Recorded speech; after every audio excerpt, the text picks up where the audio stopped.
ബാന്ദ്ര ഈ സിനിമയെ കുറിച്ചിട്ടുള്ള എൻ്റെ ഒരു പേഴ്സണൽ ആയിട്ടുള്ള വ്യക്തിപരമായിട്ടുള്ള അഭിപ്രായമാണ് ഞാൻ ഈ വീഡിയോയിലൂടെ നിങ്ങളിലേക്ക് എത്തിക്കാൻ പോകുന്നത്. അപ്പോൾ ഈ വീഡിയോയിലൂടെ അല്ലെങ്കിൽ എൻ്റെ ചാനലിലൂടെ ഈ കേരളത്തിലെ മൊത്തം ജനങ്ങൾക്ക് ഈ സിനിമ കണ്ടിട്ട് എന്ത് ഫീൽ ചെയ്തു എന്നൊന്നും ഒരു ശരാശരി കണക്കെടുത്തിട്ട് എനിക്ക് അവതരിപ്പിക്കേണ്ട ആവശ്യമില്ലല്ലോ. ആ ഒരു ബോധ്യം ഈ കാണുന്ന നിങ്ങൾക്കും ഉണ്ടായിരിക്കണം. നിങ്ങൾ ഒരു രീതിയിലും എൻ്റെ റിവ്യൂ മുഖവിലക്ക് എടുക്കേണ്ട ആവശ്യമില്ല. ഇവിടെ ഒരുപാട് റിവ്യൂ ചെയ്യുന്ന പ്രമുഖ ചാനലുകളുണ്ട്. നിങ്ങൾക്ക് അവരുടെ റിവ്യൂസും കൂടി എല്ലാം കണ്ടതിന് ശേഷം മാത്രം നിങ്ങൾ ഒരു സിനിമയെ കുറിച്ചിട്ടുള്ള ഒരു ഫൈനൽ ഒപ്പീനിയൻ എടുത്താൽ മതി. അല്ലാതെ എൻ്റെ റിവ്യൂ കണ്ടിട്ട് ഞാൻ ഒരു സിനിമയെ കുറിച്ച് നല്ലത് പറഞ്ഞു, അല്ലെങ്കിൽ ഞാൻ ഒരു സിനിമയെ കുറിച്ചിട്ട് മോശം പറഞ്ഞു എന്നതിന് ആ സിനിമ നല്ലതാവുകയോ ആ സിനിമ മോശമാവുകയോ ഒന്നും ചെയ്യുന്നില്ല. അപ്പോൾ അത് പറഞ്ഞുകൊണ്ട് ഒരു ജാമ്യം എടുക്കലാണ്. അത് പറഞ്ഞുകൊണ്ട് ഞാൻ ഈ സിനിമയുടെ എൻ്റെ അനുഭവ സാക്ഷ്യത്തിലേക്ക് കടക്കുവാണ്. ലിറ്ററലി കിങ് ഓഫ് കൊത്തയ്ക്ക് ശേഷം എന്നെ തിയേറ്ററിൽ ഇത്രയും അധികം ഇരുത്തി ബോറടിപ്പിച്ച ഒരു സിനിമ ഞാൻ കണ്ടിട്ടില്ല, സത്യം പറയാലോ. അതായത് എന്തോ ഒരു സംഭവം പ്രതീക്ഷിച്ചിട്ട് പോയിട്ട് എങ്ങനെയെങ്കിലും സിനിമ കഴിഞ്ഞൊന്ന് ഇറങ്ങിയാൽ മതി എന്നുള്ള രീതിയിലാണ് തിയേറ്ററിൽ ഇരുന്നത്. ഒരു 2 മണിക്കൂറൊക്കെ ആയിരുന്നെങ്കിൽ പിന്നെ സഹിക്കായിരുന്നു. ഇത് 2.5 മണിക്കൂറോ 2 മണിക്കൂർ 38 മിനിറ്റോ എങ്ങാണ്ട് സിനിമയുണ്ട്. നല്ല രീതിയിൽ ബോറടിച്ചു, സത്യം പറയാലോ.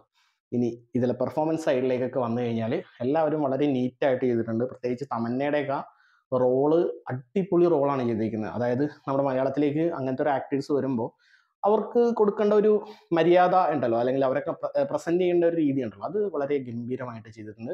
എനിക്ക് ഭയങ്കരമായിട്ട് ഇഷ്ടപ്പെട്ടു അവരുടെ ക്യാരക്ടർ കാര്യങ്ങൾ. പിന്നെ ദിലീപേട്ടനിലേക്ക് വരുമ്പോൾ ദിലീപേട്ടൻ്റെ ഒരു സിനിമയിൽ നിന്ന് അദ്ദേഹത്തിൻ്റെ ജനറൽ ഓഡിയൻസ് പ്രതീക്ഷിക്കുന്ന കുറച്ച് കാര്യങ്ങളൊക്കെ ഉണ്ട്. അതൊന്നും ഈ സിനിമയിൽ ഇല്ല. നിങ്ങൾ അതൊന്നും പ്രതീക്ഷിച്ചിട്ട് ഒരു 2 കൺട്രീസോ മൈബോസോ അല്ലെങ്കിൽ അങ്ങനെയുള്ള ഒരു സിനിമ ജനപ്രിയൻ അങ്ങനെയുള്ള സിനിമയൊക്കെ പ്രതീക്ഷിച്ചിട്ടൊന്നും നിങ്ങൾ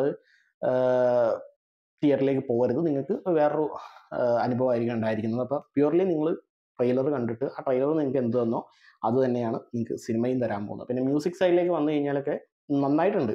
എനിക്ക് സാംസിയസ് ആണ് ചെയ്തിരിക്കുന്നത്. അദ്ദേഹത്തിൻ്റെ ഒരു ഗ്രേറ്റ് വർക്ക് എന്നൊന്നും ഞാൻ പറയുന്നില്ല, കുഴപ്പമില്ല എന്ന് എനിക്ക് പറയാൻ പറ്റുള്ളൂ. സിനിമാറ്റോഗ്രാഫി, ആർട്ട് വർക്ക് കാര്യങ്ങളെല്ലാം മനോഹരമായിട്ടുണ്ട്. അതായത് ഈ സിനിമ മൊത്തത്തിൽ ഭയങ്കര റിച്ചാണ്, സത്യം പറയാലോ. ഒരുപാട് കോടികൾ പൊട്ടിച്ചിട്ടുണ്ട്. എത്ര കോടി ഇതിൽ നിന്ന് തിരിച്ചു കിട്ടുമെന്ന് കണ്ടു തന്നെ അറിയണം. അപ്പോൾ ഞാൻ വീണ്ടും പറയുകയാണ്, ഇത് തികച്ചും എൻ്റെ പേഴ്സണൽ ആയിട്ടുള്ള ഒപ്പീനിയനാണ്. നിങ്ങൾക്ക് 1 2 ആളുകളുടെ അല്ലെങ്കിൽ 4 5 പേരുടെ റിവ്യൂ കണ്ടിട്ട് അതിൽ നിന്ന് ഒരു ശരാശരി അഭിപ്രായം രൂപീകരിച്ചതിന് ശേഷം മാത്രം നിങ്ങൾ ഈ സിനിമ കാണണോ വേണ്ടയോ എന്നൊക്കെ തീരുമാനിച്ചാൽ മതി. അപ്പോൾ അത്രേ ഉള്ളൂ ഈ സിനിമയെ കുറിച്ചിട്ട് എനിക്ക് പറയാനായിട്ട്. ഇനി ഇത്രയൊക്കെ ആരെങ്കിലും വീഡിയോ കണ്ടിട്ടുണ്ടെന്നുണ്ടെങ്കിൽ അവരോട് വളരെയധികം നന്ദി ഞാൻ അറിയിക്കുകയാണ്. Thank you so much.